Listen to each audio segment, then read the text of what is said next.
Ni wiki nyingine ya baraka, wiki nyingine Mungu ametupa. Tunamshukuru Mungu kwa jinsi alivyotuamsha salama. Tumeanza wiki tarehe 19. Tumwamini Mungu kwamba atatusaidia, tutamaliza wiki li salama na kuelekea mwezi mwingine salama. Nikukaribishe tarehe 1 kuingia tarehe 2, yani Jumapili baada ya hii inayokuja. Tunamshukuru Mungu kwa huduma ya watoto tunaofanya. Miaka 5 sasa tunatimiza, lakini pia siku hiyo nitasherehekea siku yangu ya kuzaliwa.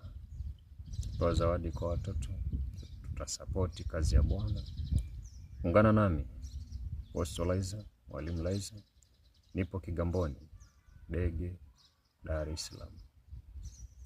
Nataka kushiriki kwa sadaka na uko mbali. Namba nitakuwekea kwenye video, utaiona hapo chini. Mungu akubariki, tunakupenda sana.